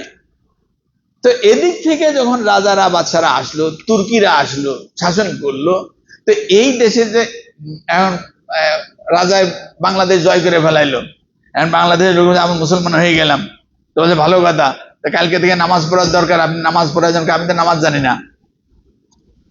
যে রাজা বাদশাহ সে তো ওই রকমের বাজা আসছে না, তেন আলেমের দরকার কিনা? হ্যাঁ, আলেম কই থেকে পাওয়া যাবে? সৌদি আরব যাবে না ইরানে যাবে? মানে তারা যেই দেশ থেকে আসছে সেই দেশের আলেম তো আনবে, বুঝেন না জিনিসটা? তো যেহেতু সে তুরস্ক থেকে আসছে, আলেম আনবে কই থেকে? তুরস্ক। আসে ইরান থেকে, আলেম আনবে কই থেকে? ইরান থেকে। আসে ইরাক থেকে, আলেম আনবে কই থেকে? ইরাক থেকে। যার জন্য এই এলাকায় আপনার শিয়ারা যেরকম আসলো, ভাবে যারা বেদাতি এরাও কি এই দেশে চলে আসলো। আইসা এই দেশেতে ইসলাম শিখাইতে চাইলো। এই ইসলামটা আর আহলে সুন্নাত ওয়াল জামাতের ইসলাম রইল না, আগে ছিল, সেটার সাথে কি হয়ে গেল? মিলজুল একটা জগা খিচুড়ি হতে লাগলো। এই জায়গায় এসে আপনার চলতে লাগলো লাস্টের দিক দিয়ে 1757 সালে সিরাজউদ্দৌলার এই অঘটন আপনারা শুনেছেন। এই সময়ে এসে এই দেশে সহিহ হাদিস, সহিহ আকীদা শিখানোর জন্য আল্লাহ রাব্বুল আলামিনের পক্ষ থেকে একজন লোক আসেন, তার নাম শাহ ওলিউল্লাহ দেহলভী রহমতুল্লাহ আলাইহি। ওনার মাধ্যমে এই দেশে আবার নতুন করে সহিহ আকীদা, সহিহ হাদিস মানুষ আস্তে আস্তে জানতে শুরু করলো, আন্দোলন শুরু হলো। এরপরে ওনার ছেলে আব্দুল আজিজ দেহলভি, আব্দুল আজিজ দেহলভির ছাত্র সৈয়দ আহমদ বেরলভি, সৈয়দ আহমদ বেরলভির ছাত্র শহীদ ইসমাইল, ইনারা একবারে সৌদি আরবে তখন ওহাবি আন্দোলন একবারে তুঙ্গে উঠে গেছে। অটোমান রাজ্য, সুলতান সুলাইমানের নাটক আপনারা দেখেছেন, এই অটোমান সাম্রাজ্যের অধীনে ছিল সৌদি আরব। তো এই সৌদি আরবে আলে সৌদরা আন্দোলন করে জিহাদ করে ওই অটোমান সাম্রাজ্য থেকে সৌদি আরবের কি করলেন, স্বাধীন করলেন। এই স্বাধীন করতে যেয়ে একদিকে রাজনৈতিক ক্ষমতা, আরেকদিকে ধর্মীয় ক্ষমতা, দুইটারে একসাথে করছেন। ধর্মীয় ক্ষমতা ছিল মোহাম্মদ বিন আব্দুল ওয়াহাব এর হাতে, আর রাজনৈতিক ক্ষমতা ছিল আব্দুল আজিজ আলে সৌদের হাতে। দুজনে বললেন যে দুজন আলাদা হয়ে লড়াই করলে পারবো না, আমরা দুজন কি হয়ে যাই, এক হয়ে যাই।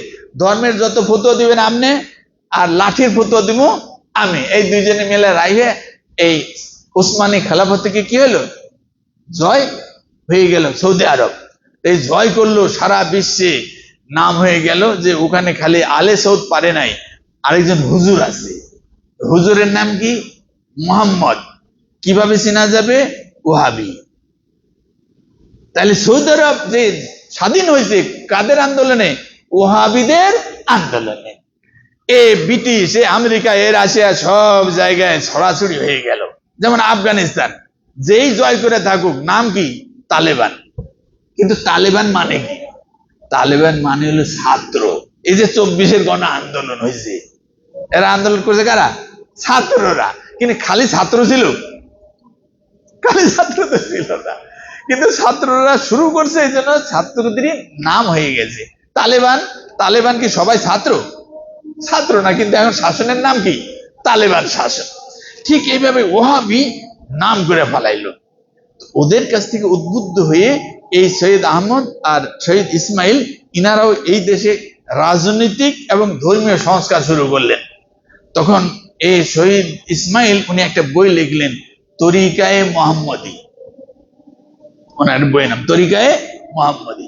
ব্রিটিশ বিরুদ্ধে আন্দোলন শুরু করলেন, এবং আপনারা জানেন যে এই দুজনেই বালাকোটের ময়দানে শহীদ হয়ে গেলেন আরো হাজার শহীদদের সাথে। ব্রিটিশদের বিরুদ্ধে আন্দোলন করে ওনারা শাহাদাত বরণ করে 1831 খ্রিস্টাব্দে। আমি আপনাদেরকে যেই জায়গায় সংক্ষেপে নিয়ে যেতে চাচ্ছি, ইনারা এসে সহিহ হাদিস যখন আন্দোলন শুরু করলেন, এখন এই সহিহ হাদিসের নাম কি হবে, বুঝলেন জিনিসটা? এই সহিহ হাদিসের নাম এখন তরিকায়ে মোহাম্মদী যেহেতু লেখা হইলো, তার মানে কি, যারা এই আহলে সুন্নাত ওয়াল জামাতের সহিহ আকীদার সাথে থাকে এদের পরিচয় হবে কি, মোহাম্মদী। কি নামে লেখা হবে, মোহাম্মদী। এই নামে পরিচিত থাকলো। আমরা যখন মাদ্রাসায় পড়েছি তখন আমরা একটা ফেকার কিতাব পড়তাম, ওই ফেকার কিতাবের নাম হলো ফেকায়ে মোহাম্মদী। ফেকায়ে মোহাম্মদী মানে হানাফিদের ফেকা আছে, শাফিদের ফেকা আছে, আহলে হাদিসের ফেকা কই, উনি একটা ফেকা লিখলেন ফেকায়ে মোহাম্মদী। কিন্তু এই দেশে ইংরেজরা এরা দেখলো যে আমাদের বিরুদ্ধে হইলো এই মোহাম্মদী শক্তি, তো এদেরকে কিভাবে এই রাজাকার বানানো যায়, এই তরিকা নিল। তো কি তরিকা, বলছে যে এরা হইলো মোহাম্মদী। কি মোহাম্মদী জানেন? বলছে না, এরা তো মোহাম্মদ সাল্লাল্লাহু আলাইহি সাল্লামের অনুসারী। বলছে না, আসল ঘটনা তো সেইটা না। বলছে কি, এরা হইলো মোহাম্মদ বিন আব্দুল ওয়াহাব নজদি, এই মোহাম্মদের অনুসারী, এই হলো মোহাম্মদী। দেন অন্যান্য দেওবন্দি, বেরেলভি, অন্যান্য যারা মুসলমান, তারা বলে যে এই শালা তোরা এদিকে যা, এটা আলাদা করে দিল। তখন দেখা গেছে এই মোহাম্মদীরা তারা নাম বদলাইয়া আহলে হাদিস নাম ধারণ করলো। তখন সারা এই এলাকায়, ভারতবর্ষের বিভিন্ন এলাকায় এই নামই পরিচিত হতে লাগলো। জামায়াতে আহলে হাদিস, জামিয়াতে আহলে হাদিস হিন্দ, এই বিভিন্ন নামে আপনারা দেখতে পাবেন। তখনকার ইতিহাসে দেখা যায় আহলে হাদিস সব। ব্রিটিশরা এই আহলে হাদিসরা ভিতরে ভিতরে আহলে হাদিস, কিন্তু ব্রিটিশ বিরুদ্ধে আন্দোলন করে। পাটনা সাদিকপুরীর আহলে হাদিস এরা আন্দোলনের নেতৃত্ব দিতেছে, এনাদেরকে ডাউন করা লাগবে। ডাউন করার উপায় কি? তখন এরা দিল যে এই এরা হইল আব্দুল ওয়াহাব নজদির অনুসারী, সুতরাং এরা হইল ওয়াহাবি। ট্যাগ দিয়ে দিল। যারা আহলে হাদিস তারা কি? ওহাবি। এখন এই ওহাবি থেকে বাঁচার উপায় কি? মানে যারাই ওহাবি তারাই জেলখানায়, যারাই ধরেন রাজাকার বা জামাত বা বিএনপি তারাই কি জেলখানায়। এরকম একটা সময় যায় না দুনিয়াতে, এইরকম একটা বিরোধী। আমাদের কিছুদিন আগে 64 জেলায় বোমা মারছিল, মনে আছে কিনা আপনাদের? জামাতুল মুজাহিদিন, জেএমবি। এখন এই জেএমবির 2-4 জন লিডার, একবারে টপ লেভেলের লিডার, এরা হলে আহলে হাদিস। এখন পুলিশ, পত্রিকা, জনকণ্ঠ, ও সবাই মিলে বলে দিল এই জেএমবি কারা? আহলে হাদিস। এখন আমরা জানিও না বোমা মারছে কবে, আমরা জানি না বোমা মারছে কারা। এখন পুলিশ করতেছে কি? সব আহলে হাদিস এলাকায় যায় যায় সব ধরে নিয়ে আসে, আর নিয়ে আসে কয় তোরা সব জেএমবি। কয় না আমরা জেএমবি না। কয় তাহলে 5,000 করে টাকা দে, 5,000 করে টাকা দে, আবার ছেড়ে দিয়ে দেয়। আর যদি না দেয় ওই বন্দি করে রাখে। কি যে ব্যবসা শুরু হয়েছিল আপনি চিন্তা করতে পারবেন না, যারা এটা নিজের চোখে দেখছেন। বাচ্চারা হয়তো জানে না, আপনারা যারা মুরব্বী তারা জানেন যে সারা দেশের আহলে হাদিসের তটস্থ হয়ে রয়েছে, মারছে কেটা, আর সমস্ত আহলে হাদিসের জেলখানায় নিয়ে চলে যেতেছে। এখন এটা বাঁচার উপায় কি? যে আমরা ওয়াহাবি না, ওয়াহাবি হইলেই ব্রিটিশরা কি করে ধরে নিয়ে যায়। আবার এদিক দিয়ে ধরেন অন্যায় করছে দেওবন্দি, অন্যায় করছে বেরেলভি, কিন্তু যে অন্যায় করছে ওই পুলিশ যখন ধরতে আসে, ব্রিটিশের পুলিশ, ওই কয় যে এটা আমাদের কেউ না, এটা ওয়াহাবি। বুঝতে পারছেন কিনা বিষয়টা? ওই ওয়াহাবি করে ধরাই দিতে আছে, বা এটা ওয়াহাবিদের কাজ। তাইলে ধরা পড়ছে একজন, ও গেল, আর বাকি 2-4 জন গেলে ওয়াহাবি গ্রাম থেকে ওকে ধরে নিয়ে যেত, তাহলে আমরা বেঁচে গেলাম। এইভাবে এই এদেরকে ওয়াহাবি ট্যাগ দিতে লাগলো। তখন 1920 সালে এলাহাবাদের হাইকোর্টে আমাদের একজন আহলে হাদিস ভাই, তিনি কেস করলেন যে আহলে হাদিস আর ওয়াহাবি এক না। ওনার নাম মোহাম্মদ হুসাইন বাট্টালবি। উনি কেস করলেন। সেই কেস প্রায় 2 বছর 3 মাস পর্যন্ত চললো।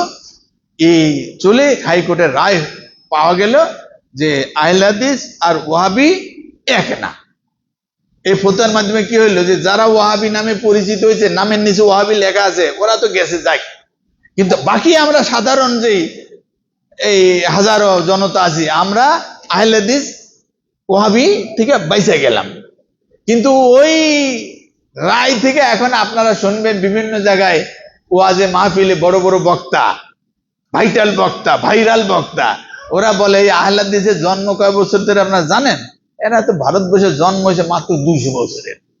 এদের ইতিহাস হলো 200 বছর, ওই যে 1920 আর এখন 2020। বুঝতে পারছেন? 200 বছর হলে এদের জন্ম।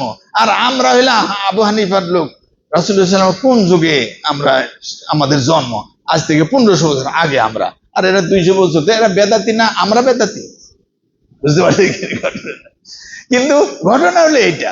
এখন আপনাদের যেখানে নিয়ে যাব সেটা হলো দেওবন্দি আন্দোলন শুরু হইলো। আলিয়া মাদ্রাসা সরকার, ব্রিটিশ সরকার বানাইলো আলিয়া। এখন এই আলিয়া থেকে যারা বাইর হয় এরা সবাই ব্রিটিশের গান গায়। এখন আলেম ব্রিটিশের গান গায়, আছে না নাই? মানে আলেম, এরা ধরেন আওয়ামী লীগ করে না আলেম, বিএনপি করে কি করে না আলেম, জামাত করে কি করে না, বুঝতে পারছেন? সবাই আলেম, টুপি কারো কম না, পাগড়িও কারো ছোট না।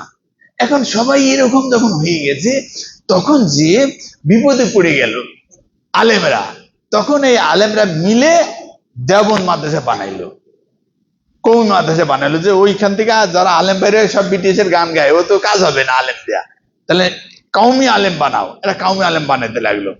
এরকম লখনৌতে আরেক মাদ্রাসা হইলো, বড় প্রতিষ্ঠান, ওখান থেকে আলেম বাইরেতে লাগলো। এখন এই আলেমদের ফতোয়া আর এই আলেমদের ফতোয়া কি হয় না, মিলে না। বুঝতে পারছেন কেন বিষয়?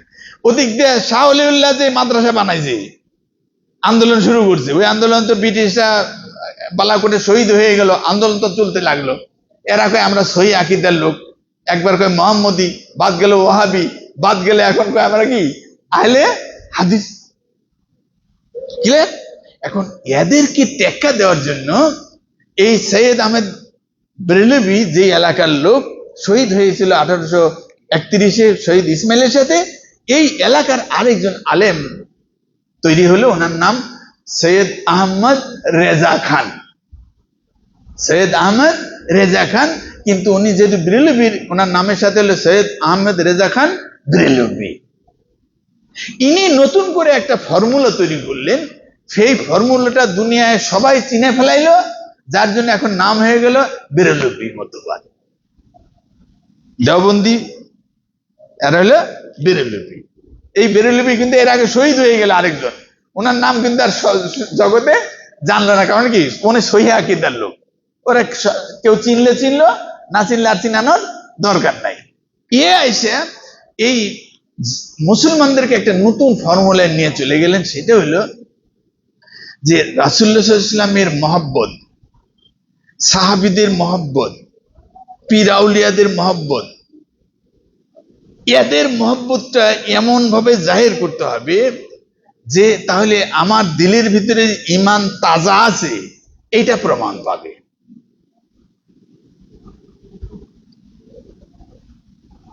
এখন অন্যান্য যারা দেওবন্দি, অন্যান্য যারা ওই যে শাহ ওয়ালিউল্লাহ দলের, অন্যান্য যারা আহলে হাদিস, এই আলিয়া, এই সবাই মিলে যে গ্রুপে আছে, এখানে দেখা যাচ্ছে যে রাসূল নিয়া, ফাতেমা নিয়া, আলী নিয়া, হাসান হুসেন নিয়া, এ নিয়া, ও নিয়া, এরা এত মাতামাতি করে না। তখন এই সুযোগে ব্রিটিশদের সময়ের ভিতরে এই তরিকা বের করলো যে আমরা হলাম অরিজিনাল আহলে হাদিস, না আমরা অরিজিনাল আহলে সুন্নাত ওয়াল জামাত। এই জন্য এই দলের নাম একদিকে দেওবন্দি, একদিকে ওয়াহাবি, একদিকে আহলে হাদিস, আর ওরা কি ওই যে ফাঁক রয়ে গেল আহলে সুন্নাত ওয়াল জামাত। এখন ওরা বলতেছে আমরা হলাম সুন্নি। আপনারা জোর করে বলেন গরম সুন্নি। গরম সুন্নি কেন বলেন? গরম সুন্নি বলেন এই জন্য যে তারা সুন্নতের আলামত হিসাবে যেটা যেটা বানাইছে। সুন্নতের আলামত কি? মিলাদ করা লাগবে, নবীর জন্মদিন পালন করা লাগবে, মৃত্যুদিন পালন করা লাগবে। যে করবে না, নবীর মহব্বত আছে? নাই। নবীর মহব্বত যদি নাই, সে মুসলমান না কাফের? কাফের। এই হলো গরম শ্রেণী, গরম ফতুয়া। মানে খালি মিলাদ করেন নাই, আপনি কি কাফের। নাম বলছেন রাসূলুল্লাহ সাল্লাল্লাহু আলাইহি ওয়াসাল্লামের, কিন্তু নামের সাথে মুবারক বলেন নাই। রাসূলুল্লাহ সাল্লাল্লাহু আলাইহি ওয়াসাল্লাম পায়খানা করতে গেছে, আপনি কাফের কেন? বলতে হবে কি রাসূলুল্লাহ সাল্লাল্লাহু আলাইহি ওয়াসাল্লাম পায়খানা মুবারক করতে গেছে। কারণ তার কি রাসূলুল্লাহ যেহেতু নূরের নবী, তার পায়খানা পবিত্র না অপবিত্র? পবিত্র, মুবারক। সুতরাং আপনি কি করছেন? মুবারক শব্দ বাদ দিয়ে দিয়েছেন, রাসূলকে কি করছেন? অপমান করছেন। আল্লাহ বলছে তুআকিরুহু ওয়া তুআযজিরুহু, তোমরা তার সম্মান করো, তার সাহায্য করো, সহায়তা করো। যেখানে আল্লাহ ডাইরেক্ট নির্দেশ দিয়েছেন, আপনি কি করলেন না? সম্মান করলেন না। তো যে আল্লাহর হুকুমকে অমান্য করে, সে মুসলমান না কাফের? কাফের। এই যে ডাইরেক্ট গরম গরম ফতোয়া দেয়, এজন্য হলো কি গরম সুন্নি।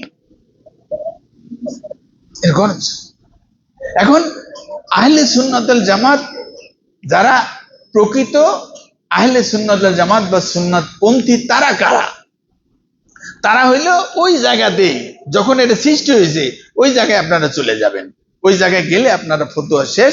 কি আহলে সুন্নাত ওয়াল জামাত? আহলে মানে কি? পন্থী। সুন্নাত মানে সুন্নাতুন নবী, রাসূলুল্লাহ সাল্লাল্লাহু আলাইহি ওয়াসাল্লামের যত সুন্নাত আছে, এই সুন্নাত। অল জামাত, জামাত মানে কি? জামাতুল সাহাবা, সমস্ত সাহাবী মিল্লা যেভাবে আমল করছে সেইভাবে, তাহলে হলো কি আহলে সুন্নাত ওয়াল জামাত। আপনি জোর করে নিজের যদি বলেন আমি গরম সুন্নি, কাজ হবে না। বলছে কাজ হবে না কেন? যেমন ধরেন আল্লাহ রাব্বুল আলামিনের নাম কয়টা আপনারা জানেন? 99টা। 99টা। এই 99 নামের ভিতরে একটা নাম নাই, সেই নামটার নাম হলো গাজেব। গাজেব মানে হলো রাগী। গাজেব মানে কি? রাগী। এখন আল্লাহ রাব্বুল আলামিন 99, এই 99 নামের মধ্যে একটা নাম আছে ধরেন রহমান, আছে না নাই? রহমান। এই রহমান কেমনে হইল? বলছে যে ইল্লা মা রাহিমা রাব্বি, কোরআনে আছে যে কেউ শয়তানের ফেকর থেকে বাঁচতে পারবে না যদি না আল্লাহ তারে কি করে? রহম করে। এই রহম করে কোরআনে শব্দ আছে রাহিমা। এই রাহিমা মানে হলো দয়া করা। যে দয়া করে বাংলা কি? যে দয়া করে বাংলা কি বলে? দয়ালু। ঠিক আছে? তাহলে কোরআনে আছে রাহিমা, দয়া করে। এই দয়া করের উপরে ভিত্তি করে তার নাম হইল কি? দয়ালু। দয়ালুর আরবি হইল রহমান। দয়ালুর আরবি কি? রহমান।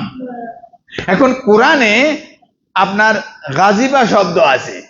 সূরা আল ফাতিহ 6 নম্বর আয়াতে আল্লাহ বলতেছেন ওয়াগাজিবাল্লাহু আলাইহিম, যারা এই অপকর্ম করছে আল্লাহ তাদের উপরে রাগ করছে, গুসা করছে, বেজার হয়েছে। তাহলে গাজিবা মানে কি? রাগ করা। তাহলে রাগ করেছেন আল্লাহ। যে রাগ করে তার নাম কি? রাগী। রাগীর আরবি কি? গাজবান বা গাজেব। এখন কোরআন দিয়ে দলিল দিতে আছে যে কোরআনে যেহেতু গাজিবা আছে, আল্লাহর এর উপরে ভিত্তি করে আমরা কি বলতে পারি? তিনি রাগী। রাগীর আরবি হলো গাজবান, যেমন দয়ার আরবি হলো রহমান। তাহলে এখন গাজবান যদি আল্লাহর একটা নাম হয়, এখন কয়টা নাম? 100টা। ভালো করে খেয়াল করেন। দলিল কি? কোরআন। এই ফাও ফাও না, কোরআনের আয়াত দিয়ে দলিল দিতেছে যে আল্লাহর এইটাও নাম, যে রাহিমা, দয়া করে। এই দিয়া যদি দয়ালু হয়, তাহলে রাগ করে এই দিয়ে কি হবে? রাগী। কোরআনে দয়া করে আছে, এই দিয়ে আপনি বললেন কি? তিনি দয়ালু। তাহলে তিনি রাগ করে, এটা তো কোরআনের আয়াত। তাহলে যে রাগ করে হ্যাঁ কি? রাগী। তাহলে আল্লাহর নাম এখন কয়টা? 100টা। এখন সমস্ত সাহাবী এরা মিলা এই সিফত বানাইছে কয়টা? সাহাবী সমস্ত সাহাবীরা বানাইছে 99টা। বুঝতে পারছি এটা? তাহলে যেহেতু সমস্ত সাহাবীরা মিলা এই 99 পাইছে, 99 রাখছে, এখন আমি কোরআন দিয়ে যতই বুঝি যে আরো 3টা বানান যায়, বানাবো কিনা? বানাবো না। এর নামে হলো আহলে সুন্নাত ওয়াল জামাত। ক্লিয়ার ভাই? তাইলে এই প্রচলিত যে সুন্নি জামাত আছে, এই সুন্নি জামাতটা কিসের? এরা হচ্ছে যে ওই 99 তো আছে, আমরা তো কোরআনের পাই, হাদিসের পাই, সহি হাদিস। তাহলে আলো 3টা বানানো যায়, আরো 3টা বানানো যায়। এই জন্য তাদের এই মহব্বত যখন আপনারা দেখেন, ওই মহব্বতটা বিশেষ করে পীর আউলিয়া অলির ব্যাপারে তাদের যেই ধারণা, বিশ্বাস, তাতে এই আহলে সুন্নাত ওয়াল জামাতের সাথে মিলে না। যার জন্য আপনারা দেখছেন কয়েকদিন আগে মেট্রিক পরীক্ষার সময় এক খাদেম 4 জন মেট্রিক পরীক্ষা দিবে, তাদেরকে লয়ে গেছে মাজারে। যাই ওখানে যারা ইউটিউবে আপনারা দেখছেন ভাইরাল হয়ে গেছে, সেটা যাই বলতেছে বাজান, এই রাত্রিবেলা তোমারে কষ্ট দিতে আসছি, ছেলের আমারে ছাড়লো না, কালকে থাকো পরীক্ষা, মেট্রিক পরীক্ষা, তুমি দোয়া করে দিও যাতে এরা ভালো পরীক্ষা দিতে পারে। বলে নাউজুবিল্লাহ মিন যালিক। তো এই ঘটনাটা যেই ঘটছে, জায়েজ না না জায়েজ পরের কাহিনী। আমরা যেটা বুঝতে পারতেছি সেটা কি, ওই বাবাই মরা না জিন্দা? যে লোক এই কথা কইতেছে তার হিসাবে বলেন, বুঝতে পারছেন? যদি কবরে জিন্দা না হয়, তাইলে কি এই ছাত্র 4 জনের নিয়ে ওখানে হাজির করে বলতেছে বাবা কষ্ট দিতে আসি, বেয়াদবি মাফ করবেন, ছাত্ররা মানে ছাড়ে নাই, এই 4 জন এই জন্য আপনার কাছে নিয়ে আসছি, আপনি এদের জন্য কি দোয়া করে দিন, কালকে এদের মেট্রিক পরীক্ষা শুরু হবে। তাহলে কি হলো? এদের আকীদাটা কি? যে মইরা যেও মানুষ কি করতে পারে? দুনিয়ার কাজ করতে পারে। আর সমস্ত সাহাবীরা মিলে আমাদের কি বললো? মইরা গেলে আর কোনো কাজ হবে না। আহলে সুন্নাত ওয়াল জামাত কোনটা? যে নবীর সুন্নতরে পায়রবি করতেছে, আর এই সুন্নত কিভাবে মানবো সেই সাহাবীদের দল তাকাচ্ছে যে এই সমস্ত সাহাবী মিল্লা কিভাবে করছে, আমারও সেইভাবে করতে হবে। আমি নিজে নিজে বুঝি যে আল্লাহরে রাগিও বলা যায়, কারণ কোরআনে দলিল আছে, তাও বলা যাবে না। কেন? যে এই সাহাবীরাতে কেউ এটা বলে যায় নাই, সুতরাং 99 থাকতে হবে। আরো 100 হইতে পারতো যদি সাহাবীরা বলে যেত, কিন্তু ওনারা যা বলে নাই। সুতরাং ওনারা গজবে পাইছে কিনা, সাহাবীরা এই রাগি পাইছে কিনা? পাইছে, কিন্তু নাম তো দেয় নাই। বুঝতে পারছেন কিনা বিষয়টা? তো এই জায়গায় আমাদেরকে এই আয়াত আমাদেরকে বলতেছে যে ইন কুনতুম তুহিব্বুনাল্লাহা ফাত্তাবিউনি। এই একটা শব্দ আপনাকে পুরা প্রশ্ন আপনাকে উত্তর দিয়ে দিতেছে যে এই দুনিয়াতে ভালো কাজ কি খালি মুসলমানরা করে? বরং মুসলমানের যে যারা অমুসলমান এর কথা আমাদেরকেও বলে যে মুসলমানরা কি, জাপানে যদি যাই দেখি যে ওরাই মুসলমান, আমরাই মুসলমান না। এত ভালো মানুষ, তারা চুরি করে না, মিছা কথা কয় না, আরেকজনের মাল লুট করে খায় না, ধোঁকা দেয় না, এই না সেই না, এরকম বলে কি বলে না?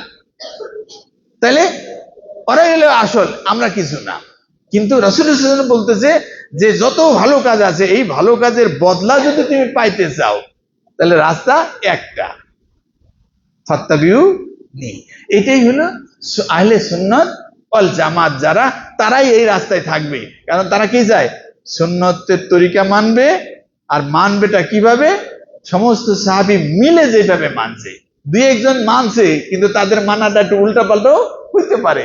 আমরা মনে করি সাহাবী মানেই হলো শিরোধার্য, সম্মানের পাত্র, ওনার আমরা শ্রদ্ধা করি, তবে ওনার কথাটা আমরা আমাদের জিন্দেগিতে মানাই না, আমল করি না, কারণ ওইটা ওনার স্পেশাল কোনো ব্যাপার থাকতে পারে। যেহেতু সবাই মিলে একটা করছে আর উনি একা করছেন, আমরা সবার দিকে আছি, সবাই মিলে যেটা করছে আমরা সেদিকে যাব। আল্লাহ আমাদের সবাইকে এই সহজ বিষয়টা বুঝবার, আমল করবার তৌফিক দান করুন। বলেন আল্লাহুম্মা আমিন। সুবহানাকা আল্লাহুম্মা ওয়া বিহামদিকা আশহাদু আল্লা ইলাহা ইল্লা আনতা আস্তাগফিরুকা ওয়া আতুবু ইলাইক। আসসালামু আলাইকুম ওয়া রাহমাতুল্লাহি ওয়া বারাকাতুহু।